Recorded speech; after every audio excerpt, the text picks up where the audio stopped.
Hello friend, જય શ્રી કૃષ્ણ. જલ્પાના કિચનમાં તમારું સ્વાગત છે. તો આજે આપણે બનાવીશું લગ્ન પ્રસંગમાં બનતા એવા ખાટા મીઠા ગુજરાતી દાળ ભાત.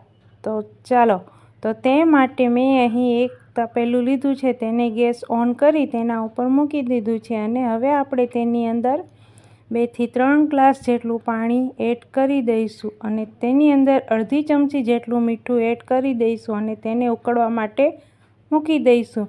મેં અહીં 1 વાટકી જેટલા ભાતિયા ચોખા લીધા છે, જે નોર્મલ તમને માર્કેટમાંથી મળી જશે. તો આ રીતના મેં ભાતિયા ચોખા લીધા છે અને તેને એક બાઉલની અંદર આપણે એડ કરી દઈશું અને તેની અંદર પાણી એડ કરી અને તેને સારી રીતે આપણે વોશ કરી લઈશું. તો મેં તેને વોશ કરી લીધા છે. હવે આપણું પાણી ગરમ થઈ ગયું છે, તો હવે આપણે તેની અંદર એડ કરી દઈશું. તો આપણે હવે આ ભાતને તેની અંદર એડ કરી દઈશું અને સારી રીતે તેને મિક્સ કરી હલાવી અને પછી આપણે તેને ઢાંકી દઈશું.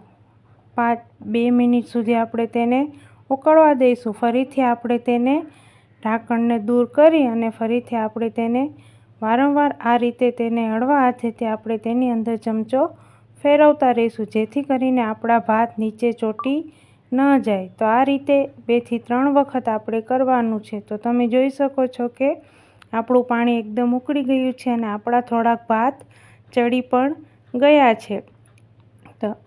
તો આ રીતે તેને ચડવા દઈશું. તો તમે જોશો કે આપણા ભાત એકદમ સારી રીતે ચડી ગયા છે અને હવે તેની અંદર પાણી છે થોડું, તો આપણે તે આ ભાતિયાની અંદર એડ કરી તેને ઓસાવી લઈશું. તો આપણા ભાત તૈયાર છે. હવે એક બાઉલ લેશું અને તેની અંદર હું તુવેરની દાળ લઈ રહી છું. અહીં આપણે અડધી વાટકી જેટલી તુવેરની દાળ લેવાની છે અને તેની અંદર આપણે પાણી એડ કરી તુવેરની દાળને પણ આપણે સારી રીતે વોશ કરી લઈશું.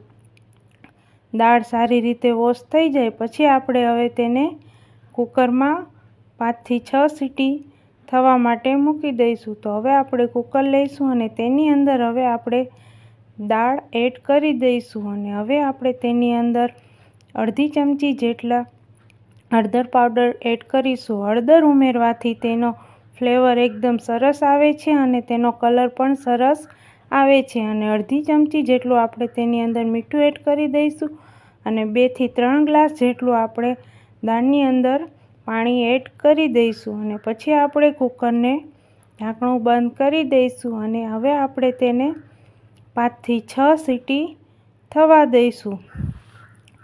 તો આ રીતે કરવાથી આપણા દાળ ભાત એકદમ સરસ બનીને તૈયાર થશે. તો હવે આપણી 5 થી 6 સીટી થઈ ગઈ છે. હવે આપણે તેને જોઈ લઈશું. તો આપણી દાળ એકદમ સરસ ચડીને તૈયાર થઈ ગઈ છે. હવે આ સ્ટેજ ઉપર હવે આપણે તેને ઝેરણીની મદદથી અથવા તો બ્લેન્ડરની મદદથી આપણે બ્લેન્ડ કરી લઈશું. તો આ રીતે આપણે તેની દાળને બધી ભાંગી લેવાની છે અને એકદમ એકરસ કરી લેવાની છે.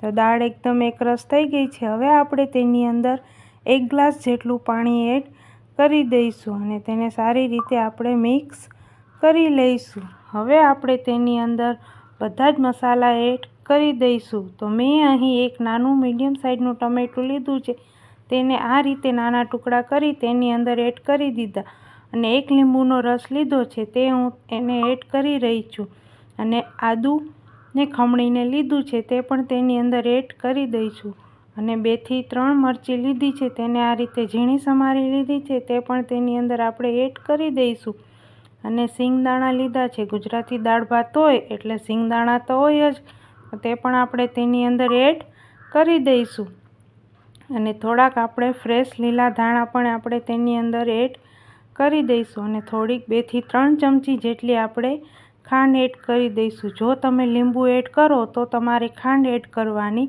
અને જો તમે લીંબુ એડ ન કરો તેની જગ્યાએ આંબલીનો પલ્પ એડ કરો તો તમારે આંબલીનો પલ્પ એડ કરી અને તેની અંદર ગોળ એડ કરવાનો.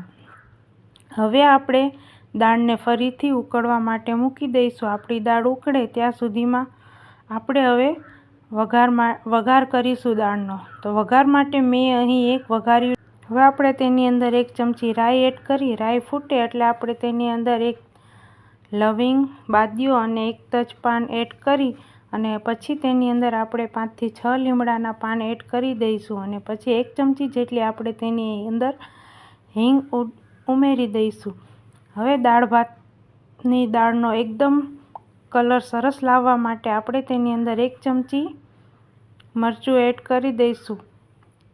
પછી આપણે તેને દાળ ઉકળે છે તેની અંદર આપણે એડ કરી દઈશું અને હવે આપણે તેને સારી રીતે મિક્સ કરી દઈશું.